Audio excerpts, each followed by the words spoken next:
I'm here working with campus on the East Coast, and in working with the team today around their curricular approach, you can see how dedicated and committed they are. They're so busy trying to meet the needs of their students, navigating leadership changes, increasing demands by parents and students and families, and diminished resources, budgets, staffing, people leaving, people coming in, not being able to fill all those positions. And even though so dedicated and so committed, and maybe because they're so dedicated and so committed, the other thing that shows up is they're very tired. They're nearing exhaustion.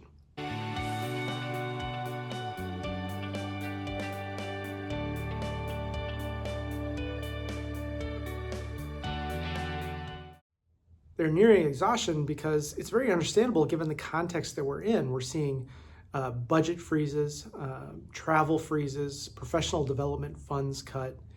Students are asking for more, parents are demanding more. Society wants more from us.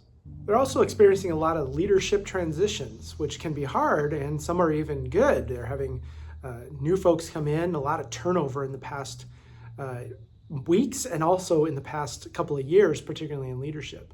Another challenge that many student affairs folks face is that leadership beyond student affairs often has very little understanding of the value of student affairs. So they keep asking us to do more and more and more, not understanding all that we're doing and the value it contributes. What I keep coming back to is that these various challenges are not separate challenges. They're all rooted in the same foundation, and they get compounded. It's because we lack collective clarity and structured aligned action that these problems manifest and expand. One of the things that happens is so many people are working so hard, going in so many different directions that it doesn't really have the impact that we'd want it to. Or if we have collective clarity about our aspirations, we're not doing those actions in an aligned, collaborative, integrated way. Or when we are, it's a one-off and it's not sustainable. It's not something we're doing year in, year out, again and again. When we can use a curricular approach to bring that collective clarity about our shared purpose and what we hope every single student learns and gets out of this experience, and integrate that in with structured and aligned actions taking place in each different office and department and across all of their functions, so that each office and department is contributing their piece of the puzzle, not being redundant and wasting time, not competing with each other, but reinforcing the messages that students are getting through their many different paths through the institution. That clarity of purpose together, merged with aligned action, integrated in with each other, can change the world. When we have that collaborative approach, when we have that collective clarity, it means that we can let go of things that have been here. We can let go of those legacy initiatives that we've done year after year, or I've been doing for the past 3 years. Or maybe if I'm new to my role, I feel like I have to keep doing because my predecessor did, even though it's not really delivering the impact we want for students. It may be eating up a lot of dollars and definitely a lot of staff, time, energy, and effort, which is our most precious resource. Having collective aims and aligned actions also helps us articulate our value to other campus leaders who don't understand student affairs work, to students and their families. What are the promises we want to make? And what are the promises we want to get up every single day coming to work to keep those promises?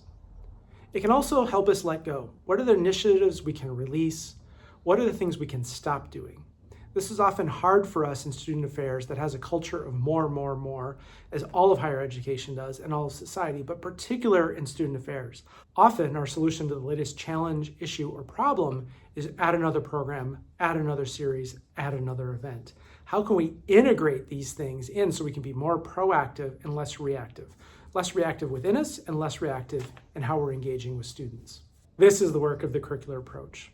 This campus is coming together to be clear collectively about their goals and outcomes and their educational priority for students, what they want students to take with them for the rest of their life. And today, they're building their educational plans. They're designing the collective action that will move them there. Not that each office, unit, or department will achieve that, but collectively, they'll provide so many different pathways for students to make it through so that each student can navigate through their experience here on their own. The curricular approach, clarity of purpose and aligned action is what brings that magical real estate where we can do less so we can be more for our students. If this sounds like the antidote to what you're experiencing in your division, let's talk about how you can create a collective vision for what your students take with them and structured and aligned actions to help you get there. Let's connect.